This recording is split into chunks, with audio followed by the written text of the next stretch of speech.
Welcome to our Ugly Motels webinar. My name is Blaine Wright, and I work with Motels to Apartments. And if you're joining us for the first time, we take hospitality assets and we convert them into flexible living solutions. And so glad to have you here. We've been working at this just north of 2 years. We've done about 5 projects or so. We're involved in remodeling a couple right now, and just wanted to reach out to everyone, just kind of to go over our buy box and why we buy what we buy and why we buy where we buy, or what our target areas are. And so I'm going to go through our targeting buy box and kind of do an overview of what we do, and hopefully we can connect and maybe do a deal together, and maybe you have something or a seller looking to move a property. Love working with brokers and agents. They are the mouthpiece of doing deals, and so we work with them. I'm actually an agent. I'm actually licensed in Arizona, so I do the same thing. So just going to go through our buy box here. So if you look at the top, that's actually my contact phone number. That's 623-695-0940. So that's my direct cell. So you can text me, call me. I'm actually on the West Coast, so the 3-hour time difference, I get phone calls sometimes pretty early in the morning from people that are on the East Coast that are not calling at 9 o'clock, which is fine. That's just the reality of the United States. Our email is info@moteltoapartments.com, and then our website, motelstoapartments.com. You can go there, kind of see what we're doing and how we're going forward. We also have a brand called Park Rise that we're developing as well to create flexible living solutions. And that's what we're focused on, is trying to create assets that allow people to have a apartment feel, an apartment stay, but have the flexibility and not being locked up for a long-term lease, and to be able to let people come and go and have the flexibility of having full amenities, fully remodeled assets, maybe a little bit smaller than apartments, but to be able to have that flexibility to come and go. We're in a very transient time in the United States. People are coming and going, looking for new opportunities. Housing's expensive, interest rates are high. So this is a perfect, not a solution, maybe not the only solution to those that are looking for some housing. So we love major MSAs. So I get offers, I get properties really from all over the country on a daily basis, and that I review. Realistically, for us, it really needs to be in a major metro. And some of the examples I give here: Dallas, Houston, San Antonio, Austin in Texas, Phoenix, Tempe, Chandler, Scottsdale in the Phoenix metro area. And that's actually where I'm based. And then North Carolina, Charlotte, Raleigh, Tennessee, and Nashville. South Florida is great. Miami, Orlando, Fort Lauderdale, Tampa, North Florida, Jacksonville, and then 2 major metros in South Carolina. So the number one question I get is, Blaine, I've got this great deal in Detroit, Michigan, or I've got this great deal in Chicago, or I've got this great deal in Philadelphia. We are focused on warm weather markets. That is where our focus is. That's where the population is moving to. Just higher occupation or occupancy for properties in Sunbelt states that have major MSA. So all of these cities that you see here are north of 500,000 plus, or connected to a major metro of over 1 million. So if you look at Phoenix, Tempe, Chandler, Scottsdale, Tempe, Chandler, Scottsdale is actually all submarkets of the Metro Phoenix area. They're just in different locations in the Metro Phoenix area. Uh, so just to give you an idea of the size of MSAs we're looking for, we really want to be in major metros because that's where people are coming to. So if you've got something that has, 100,000 people or 50,000 people, that's just really not going to be a fit for what we do. Unless there's a crazy circumstance where, hey, this seller has to sell and it's, 20 cents on the dollar or something, crazy, then, maybe we'll look at it to see if it's a possibility. And one of the major issues that comes up is, with the economy, in flux, or if we look in a particular town or city that, basically has one major player that kind of runs the town. And that's what happens a lot of times in towns or cities of, 50, 100,000 people. You've really got probably usually one main anchor, employer in that area. And if something happens to that major anchor employer, then everything else kind of suffers. So we want to try to avoid that.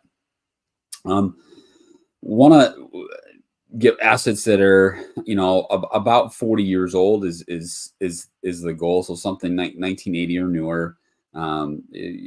Really anything older than that, you're starting to deal with lead-based paint in some areas, not a ton. And then obviously older than that, you start dealing with asbestos remediation, which is extremely expensive, extremely time consuming. A lot of times you really kill a deal to be from it being profitable to not being profitable. So that's why we target 1980s or newer. Room count, we want at least 100.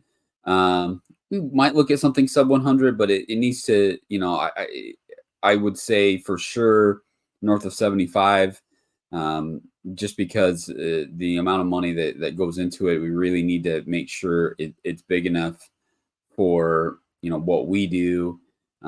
If it's just not big enough, it's just not going to generate the revenue necessary to for our appetite for what we were wanting to do. And then the square footage, we need to have 250 square feet. Then that's at the very, very minimum. We actually like bigger. My preference, our preference would probably be 350 to 400 square feet. And that would definitely be our preference. But, if it's a great, if it's a property in a perfect area, especially one of our buybacks locations, definitely look at 250 square feet. But that's an absolute minimum. And 250 square feet, typically the size of a given hospitality asset. We definitely want rooms with kitchenettes because eventually if the room doesn't have a kitchenette, we have to add it. If it's already there, it saves us so much money, so much time that it's crazy how much. I mean, we're talking 25-30% of a renovation budget that would be dedicated to adding the kitchen. So if the kitchenette's there, so some examples. Extended Stay America type asset, maybe a Best Western Plus, those type of assets where they've got kitchens included already. And when we say kitchenette, that's a refrigerator, microwave, a burner, stovetop, sink as well. Maybe a dishwasher if possible. And maybe an oven if possible. A lot of times you're not going to get that, but we would definitely have to have the microwave, definitely have to have the refrigerator, and definitely have to have the cooktop and sink. I apologize, got a little bit of a cold, so if I cough a few times, I do apologize. And then as far as amenities, we're fairly flexible, but it's been our experience, the better amenities, the better clientele that you attract. Obviously, if you're looking at similar to an apartment, obviously you'll have a workout facility, you'll have a pool, some laundry facilities, common areas, things of that nature. So we like some amenities, so we can make the property as attractive as possible without having to add from scratch. Obviously, there's an additional cost to that if we have to add from scratch. ideally stories and height wise, we would like to, we would like to 1 to 3 stories is probably our preference. We would look at something different depending on the location and where it is. And we would like to look for the independent hotelier. That's what we're looking for. And the reason we do that, we want to avoid liquidated damages. Liquidated damages can be very expensive, upwards of 500,000 or above. I've seen, depending on the asset and depending on how much is left on the franchise agreement. And so sometimes that really hinders us from being able to purchase a property. But we're willing to look at anything. I mean, if we can negotiate that, and if we can be flexible with the seller can help us out, and we can work together. We can overcome that. It's just easier if we have the independent hotelier. Makes it just an easier transaction for us.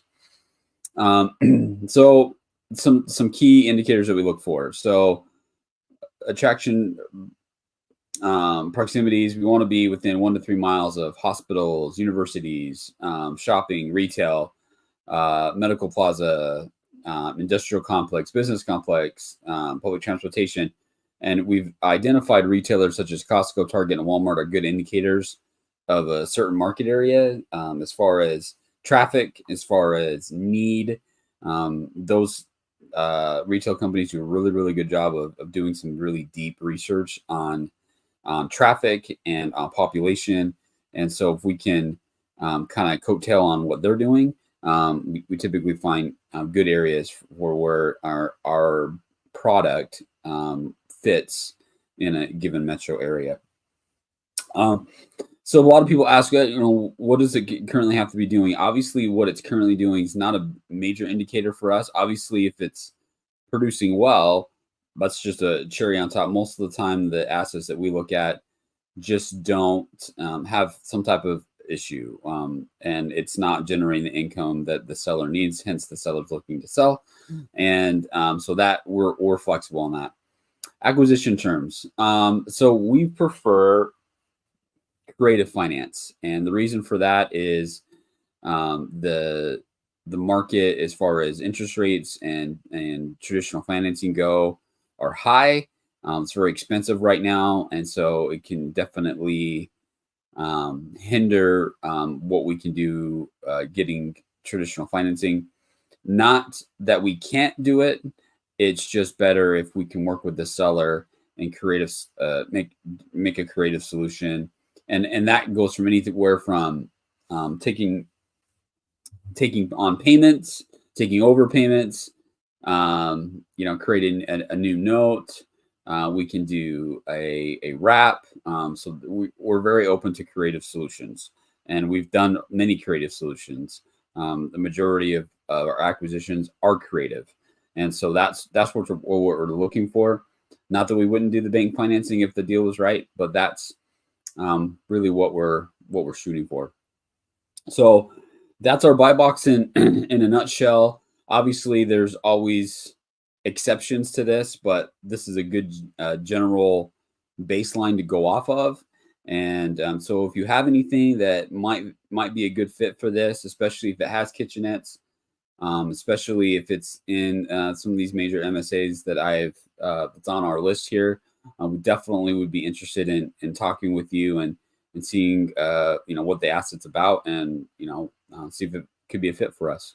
So again, my information's up top. Our email, phone number, 623-695-0940, info@motelsapartments.com, and motelsapartments.com. Come and check us out and see what we're doing. And if you have any questions, please feel free to hit me up, and I'll try to answer them. So thanks for joining us today. And we do this every week. So if you have, any other people you have relationships with that might be interested in this, please, let them know who we are and what we're doing.